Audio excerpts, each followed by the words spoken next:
Hello and welcome to another episode of the Behind the GAVL podcast. I'm your host, Ryan Raplee. This is episode 10. Super excited to be here. Thanks everyone for tuning in. This is a podcast, a legal marketing podcast, and we're really trying to create great content to serve law firms across the country. It's been a really fun ride so far, 10 episodes in.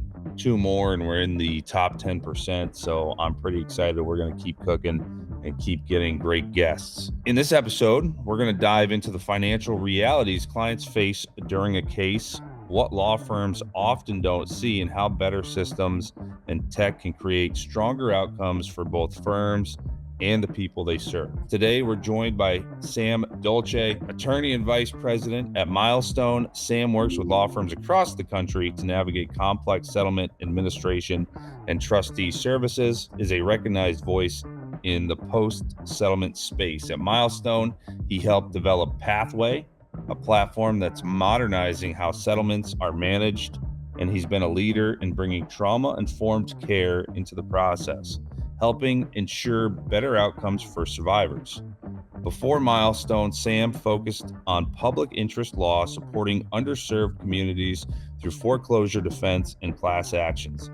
He's also been named a National Trial Lawyers Top 40 Under 40 in New York. And Oscar, let's get going. Let's bring Sam into the show.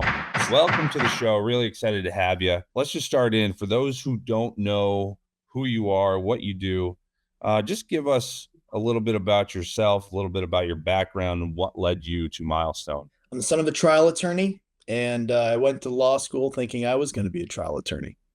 And that was sort of the path that I was going to be on. I grew up in the halls of a great law firm, and I was kind of gearing up for that since day one.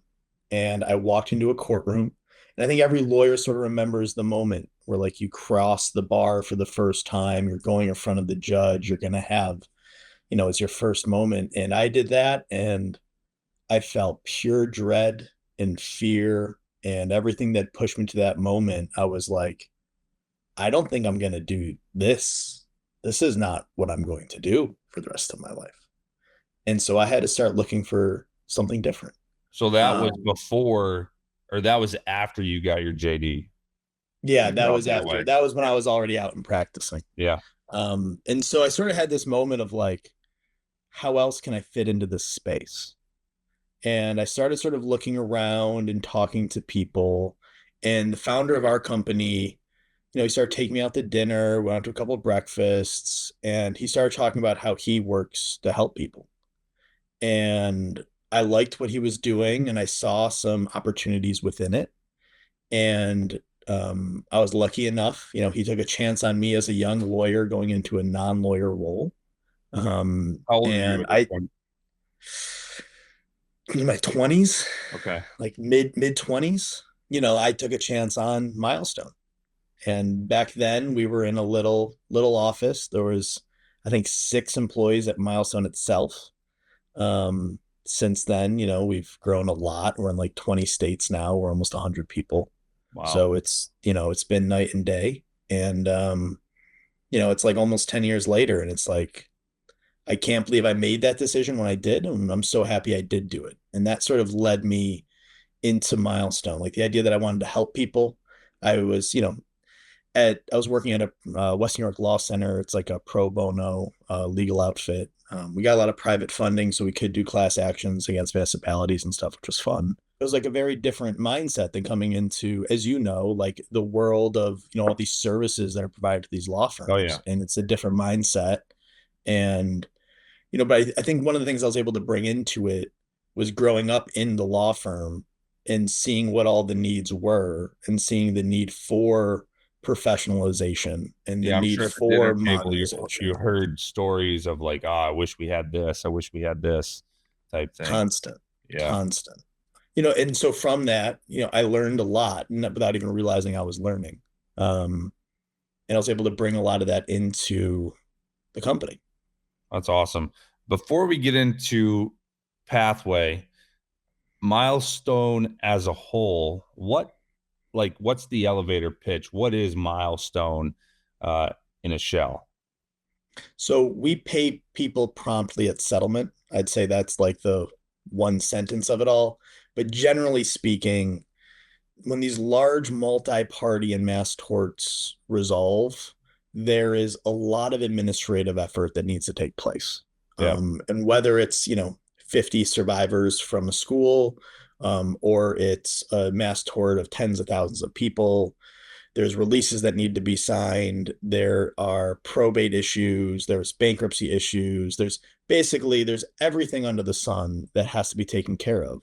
And a lot of these law firms are geared up to do what they do best, which is trial work, right? They're built to go in and win the case. So then they win the case, they get the money. You have to then do all the things that people don't think about to get them the money. And yeah, I mean, it's a little more complicated than just handing someone a check.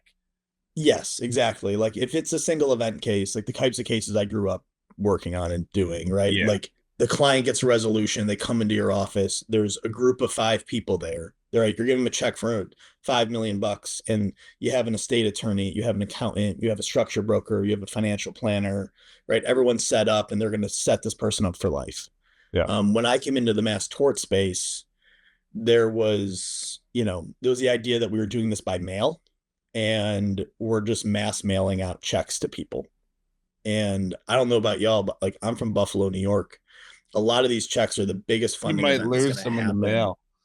Yeah. Well, I mean, that also the idea of just like if someone's getting 50 grand, right? That's the most amount of money that person's going to see at one time, probably ever, Oh, sure. right? Yeah. Yeah. And so like the idea that like that's any less important than a single event case, I think, that's what we had to work on. And so Yeah. making sure that there was enough protections as well as, educational opportunities and all of that.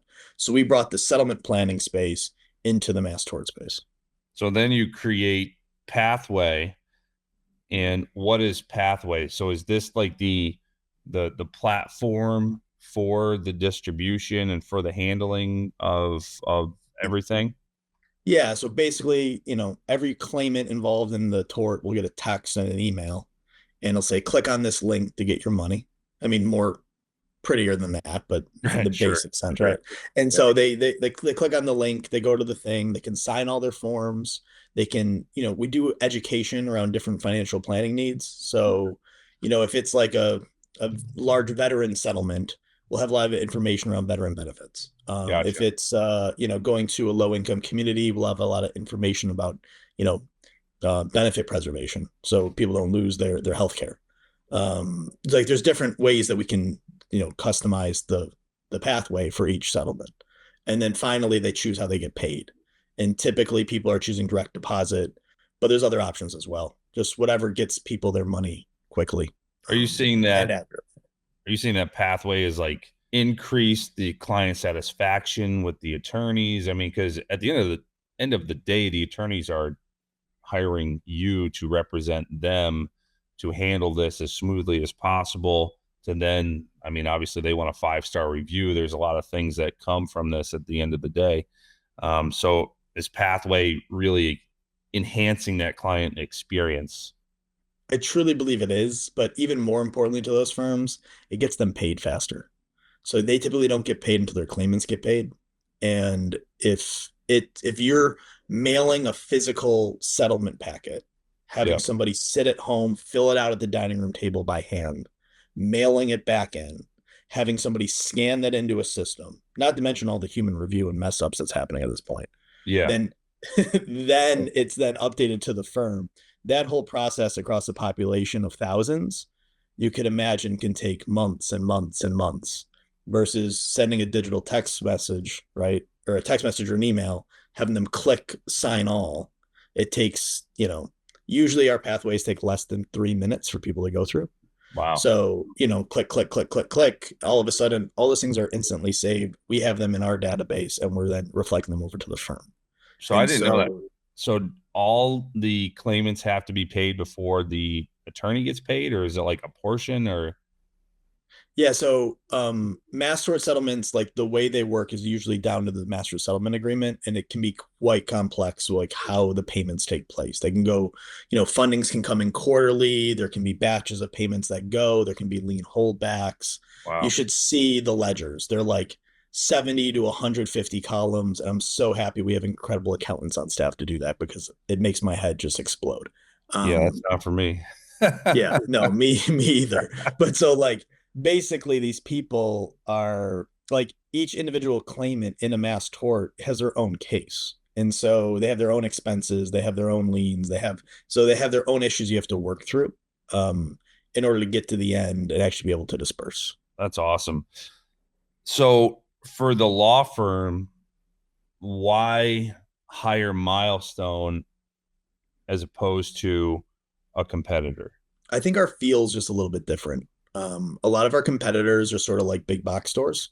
Yep. They are not privately owned, right? They're owned through a private equity lens. They're a lot of the stuff's pushed offshore. A lot of it's, if you go to the Google reviews, ours are pretty much mostly 5 stars, and theirs are pretty much mostly 1 or 0, right? It's a Yeah. different experience for the claimant. Um, there's also just this different focus on technology.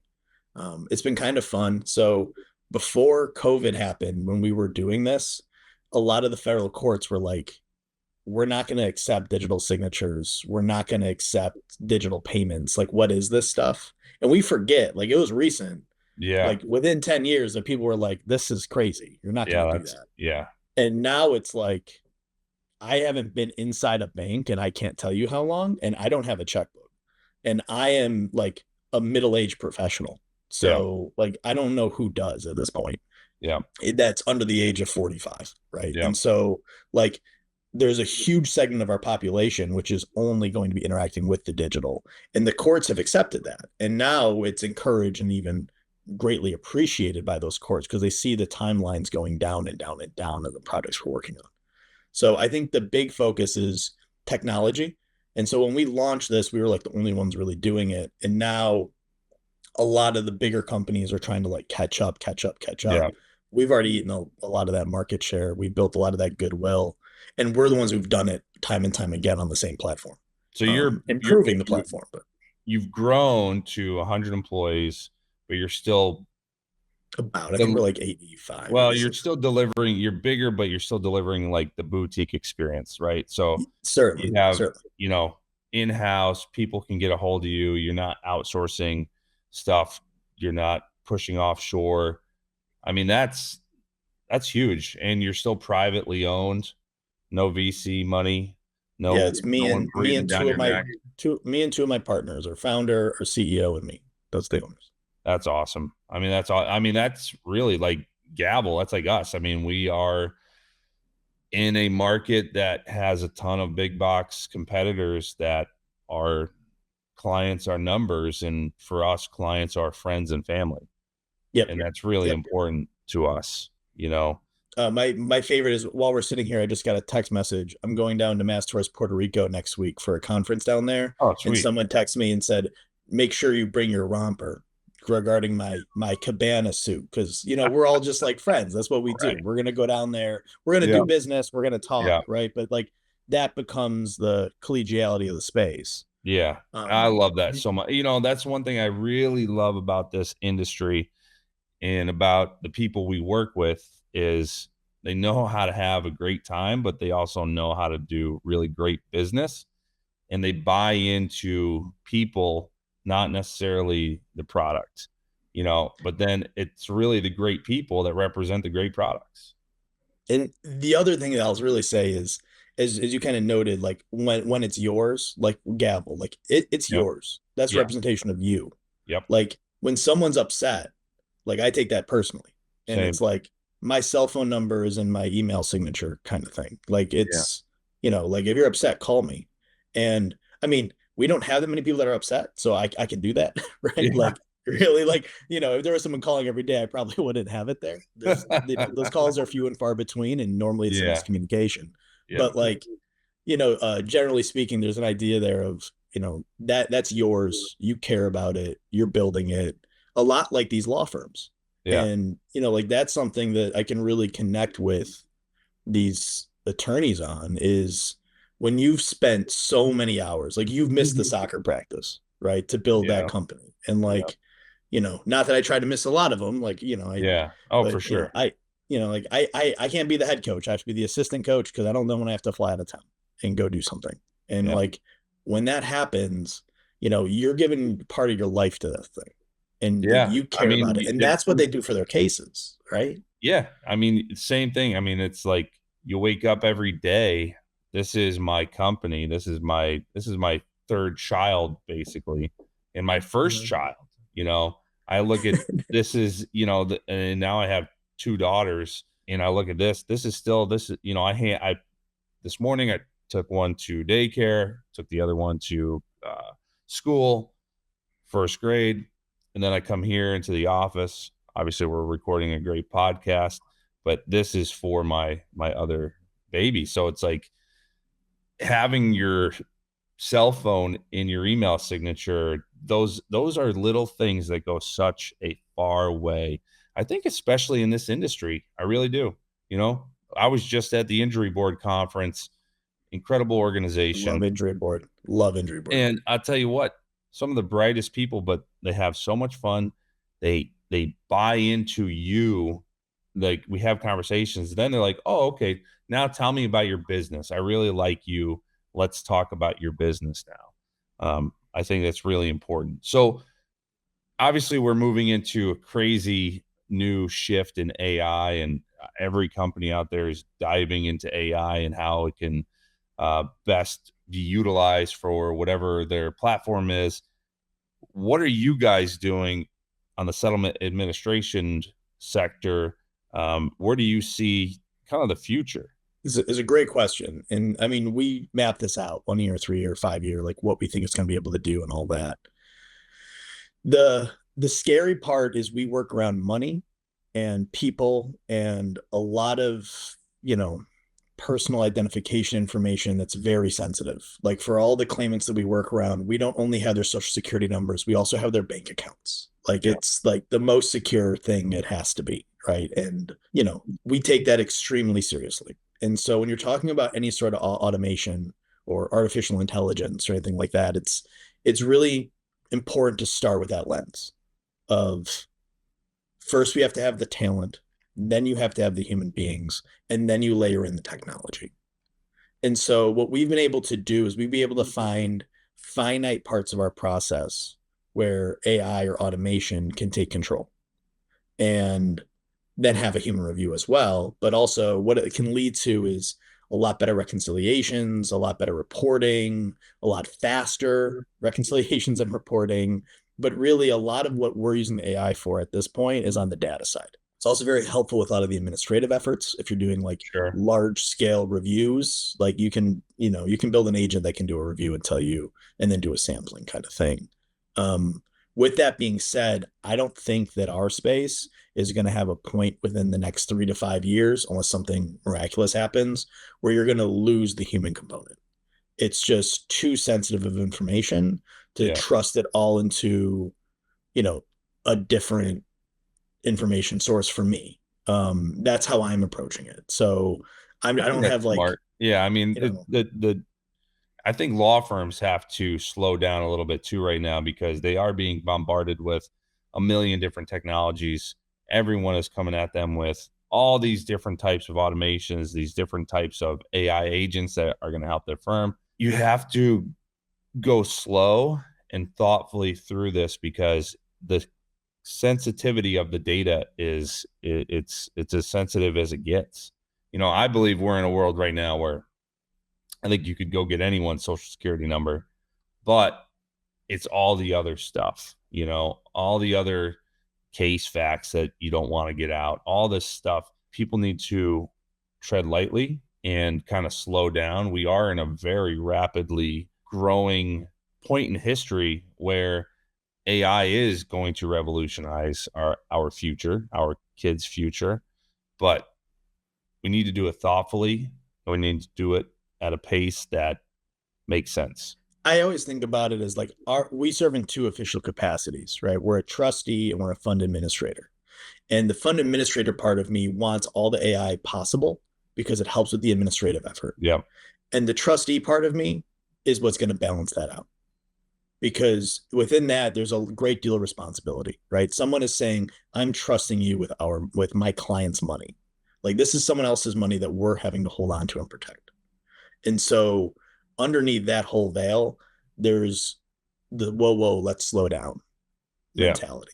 And so it's how do you balance those two things simultaneously? I will say I was at MTMP earlier this month, and it's the oldest I've ever felt at a conference. There was probably, 30 new companies in the vendor hall of every single new AI technology. Yeah. All the salespeople, like I'm usually the young guy in these rooms because like as Same. a trustee, Yeah. I'm very young, right? And like I also have two little kids, and like, it's like like I'm the new wave. And then all of a sudden I'm walking around and everyone looks like a Hollister model from 2008. You know what I mean? They're all I know like exactly jaw what you cut mean. young Yeah. men. Yeah. I'm just like, what is, I thought, I saw my life flash before my eyes. Hey, Oh, 10 years goes quick. I've been in the it space 10 goes years like too. I that. mean, we turn 10 next week, I think. Well, depending on when this podcast comes out, it could be the week of us turning 10. But yeah, I mean, it's wild. I really think we're in a very exciting time. I don't think there's ever been a We are. more exciting time to live. I'm excited for my kids, what's gonna come, and I think it's gonna be cool. But people just need to slow down, take it step by step, and enjoy the ride. I will say the automations we have embraced have led to much better systems Oh, and for have sure. led to Yeah. increased productivity and efficiency, and it'll continue to do so. Like I really think that. It's just like I'd be amiss. Like if anyone knows our company, the idea that like we're just like gonna jump straight in and dive into it, it's has to be a little more measured than that. Yeah. And that's all I'm trying to express. Do you see a future where settlements are paid via crypto? Have you guys even thought I about this or like So started to build technologies for it? the capabilities are already there. Okay. So like that can already be done. The issue is that typically you would have to have like the settlements are not paid as crypto, even though I have been a part of a conversation regarding one that was paid as crypto, and that's a whole other thing. Interesting. There was a lawsuit regarding crypto and it was paid as crypto, and then they were trying to figure out how to distribute it, and could they distribute it as it's a whole thing. The problem with it becomes custody. But I don't. We could talk about that for like that's its own hour. Yeah, definitely. I think That all it's, being it's I think said, it's going to be inevitable. I mean, I really yeah, do. I think there's going to be, geez, I feel like I'm not a conspiracy theorist, but then everyone I talk to thinks I am because I have all these crazy ideas. But, I think we're going to move into a world where every asset becomes digital. I just think it's going to, being digital and it's got to be secure. And that's where the difficulty comes in. But there's also can make things more secure when you do everything digital. well, that was what with the digital payments. Like, just so you know, like 5, 8 years ago, the conversation about digital payments was we'd rather have a paper check because it's more secure. And see, that's That great. was the idea, and now we know from all the statistics it's way less secure. Yeah. Right? Yeah. It's really easy to grab someone's check, forge a signature on it, go into a bank and get it cashed. Yep. Like it's really hard to do that with digital footprints and everything. We have the IP, we're able to track all that. Yep. There's like the fraud is minimal to none. Minimal. Yep. And then the idea of if you're just mass mail, I mean, we're holding billions of dollars at a time. We're mass mailing out, we're doing hundreds of thousands of payments a year. Like they're Yeah. huge quantities of money. So it's, if you were mass mailing checks doing all that, like they used to just be like, okay, this percentage is going to be fraud. Yeah. And we don't have to do that same percentage, which is pretty Yeah. cool. No more lost So mail. like the idea that like the new thing is less secure, a lot of the times, if you rush into it, it can be, and there Sure. can be huge losses and those become front page news stories. Right. But like, if you're doing this in a measured way and you're embracing technology, but also like, what's the Spider-Man line? With great power comes great Oh, yep. responsibility. Like, Yep. got to be able to measure that a little bit. Stan Lee came up with that. Genius. Yeah. I R.I.P. I go. have a Stan Lee autograph on a Hulk picture up there, which I is one love of my it. prized possessions. Let's stop talking about business and Milestone. Let's talk about you a little bit. All right. I got some rapid fire questions for you. Ooh, All that's right. fun. All right, I'm in. What piece of tech or tool can't you live without? That's a bad question for me because if I had it my way, I'd be in like the woods by myself with nothing. You're one of those guys. Like, All right. Well, I'm gonna come to I read come to living Walden in like once, Buffalo. once every couple of years. No, in all honesty, I think the one piece of technology I use more than anything else is my phone. I Yeah, mean, I'm attached to it 24/7, much to my wife's chagrin and like to same. my detriment, but it's just like it's how our whole business runs. I oftentimes joke that one of the most valuable things in our company is my cell phone. Yeah. No, Um, I agree. But it's one thing to be working on your cell phone and to be doom scrolling on your cell yeah, phone. uh, But yeah, I'm right there with you. I think it's, cell phone is the most important thing just for pure convenience. And still, I'm like, shoot, I could be out on the golf course and I still take business calls. I'm still emailing clients. I'm still, it's great. yeah. 10 years ago, 15 years ago, it was a lot harder to do. Oh, our company couldn't run. There'd have to be 20 of me, Yeah. right? Because now I can just send a quick text, and Yeah. like then it would have been sit down and write a formal letter. Yeah. Um, It's amazing. So, what's something about you people wouldn't expect? I wear a lot on my sleeve. Hmm. Like food? You put food on your sleeve? Like, are you talking, Nah, you do a just lot of stuff? like no, like I'm very open like with like who I am. I think one thing Gotcha. is Gotcha. when I was growing up, I used to I used to spend a lot of time in Amsterdam. So my Oh, parents' cool. best friends from grad school were Dutch and they had sons like the same age as me. And they come here for a month and I go there for a month. So like I spent days in Dutch high school and That is like cool. hanging out in Holland as like I've a always wanted to go teenager. to Amsterdam. Yeah. And so yeah, I mean like you wouldn't really expect that, but that's like a big part of my growing up and international mindset and universalist principles came out of those experiences of like being around different people, different cultures. And, Buffalo's kind of looked at it as like a little bit of we're best known for jumping through tables and I'm proud of that. But Hey, like, there's nothing wrong with you that. know, nothing wrong with that. But I grew I would up in say, Montour Falls. Do you know where that is? yeah, I do know where that Yeah, is. that's where I grew up. And I went to Nice. school in Rochester, I about to RIT. say, so are you a Bills fan? I'm not. I'm a Vikings fan. All my Oh, well, family that's my growing up. second city, man. Oh, I nice. lived in Twin Cities a long time. Nice. The only reason I'm a Vikings fan is because I collected football cards at a very young age. I still do today. And when I guess was I 12 when Randy Moss was a rookie, and I just got gravitated towards Randy Moss. I just started collecting all his cards, and I was like, all Dante right, Cunningham. I mean, yeah, they oh were yeah, throwing it around up there, yeah, man. yep, yeah, Chris Carter. I mean, it was Yeah. great. So I became a Vikings fan, even though all my family were Bills fans. What's your favorite Buffalo Bills moment? It's so funny you say that. And as a Bills fan, I think about all the bad moments like Yeah, like immediately. losing That's where my brain 4 went. Super Bowls in a row. So Yeah, that's yeah, that's my childhood. If you ever want to that know was like my how, childhood too. I watched yeah. every one of those games as a kid. All my Sorry. relatives were there, glued to the giant crappy TV. Yeah. It's The one that had like amazing. the 4 feet back. Yeah. Yeah. It was recently. We had a great playoff win, but like more importantly than the win, I went to the game with my uncle and my two brothers, and we sat like pretty close, like we were like right there in the action. And it was just like a moment where I lost my dad relatively young, so he died during my first year of law school, and the four of us there together, we kind of like had that moment Yeah, that's there, awesome. and I'm just like I can barely remember the game, but I remember that just Just the like so experience. clearly. Yeah, that's Yeah, amazing. of just I love like that. being together, jumping up and down, and like it was nice. That was special.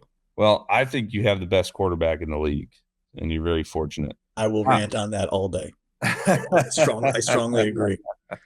How can people connect with you? Want to throw Like, your cell phone number? No, I'm yeah, just kidding. yeah, Website, email. text me, call me. I mean, my cell, can we put it up on the screen in Yeah, post? we'll put it up in post. Yeah, put up my cell in post. You can always email me. You can call our main number, but it's just text me. That's awesome. See, look at this. This I mean, is this is the best. What other companies are you just going to be able to just text a senior partner at a big company right here, Milestone? I love it. yeah. I mean, this is what we're here to do, right? Like we're serving claimants and you know, I mean, there aren't that many mass tort law firms, right? There's probably 200 to 300 firms that focus on that space. And Yeah, I think half of them are clients already, right? So it's like I don't have that big of an audience really for what we do. With that being said, the impact we have on those firms is like we become a part of their daily operation. Like we become their, like, partially their back office on the administrative things on the settlement side. that's awesome. And it's like, so we build those deep relationships. That's awesome. Well, I really appreciate you being on the show today, Sam. We'll be looking out for you at some conferences. Or where are you going next? I'm going to Puerto Rico next week for Puerto Mass Rico Torts next week. Puerto Rico. Then probably AAJ this summer would be after that. Yeah, I'll see you at AAJ. Yeah. Chicago, it's gonna be hot. Oh, it's gonna be, yeah, but the food in Chicago is so I freaking love good. Chicago. I cannot wait. Chicago. I love Chicago too. Big fan. All right, buddy. Great chatting. Thanks for being on the show, and we'll see you soon. Thanks for having me. I'd like to thank Sam for being on the podcast today. I think that was a really great discussion. Hopefully, you all got some good information out of that. We're going to have Sam's contact information and more information about Milestone in the show notes. Check them out. I think they're doing really great things, and I think that if you're in the mass tort space, you really should be working with them. I really think they're the best of the best. So I just came off a wonderful injury board pathfinder last week. I haven't traveled in a little while, but I made the drive down to Keswick, Virginia. Injury Board hosted this, just a really, really exceptional event where they brought in some of the brightest minds in the country in AI and legal tech. There was a lot of great discussions and a lot of fun times too. Played some great golf, made some great connections. It just really sharpened my notion that Injury Board, I think, is the best legal organization of attorneys, the best of the best attorneys out there. So if you are an attorney listening to this and you are a past president or leadership position in your state TLA, I really think it's worth you checking Injury Board out. They're just a really exceptional group of people. So coming up, we have New Jersey Association for Justice Boardwalk seminar. Catherine's going to be at that. Unfortunately, I'm not going to make it. Then we have AAJ Spring Lobby Days. So if you're part of that and would like to chat, give Catherine an email and we'd be happy to. Then we have another one, which we haven't been to in quite some time. We have the Texas Trial Lawyer Association, TTLA, 2026 Mid-Year Conference and CLE Seminar. That's going to be in Spring, Texas. I've never even heard of Spring, Texas, but I'm looking forward to attending with Catherine. And then we have the AAJ Annual Convention. So a lot of stuff coming up this spring and summer. It's always a busy time of year. If you need any digital marketing services, give us a ring. We'd be happy to check out your current situation and see if we can help. With that, I appreciate you listening. Like, subscribe, leave a comment, do all that other fun stuff, and we'll see you on the next one.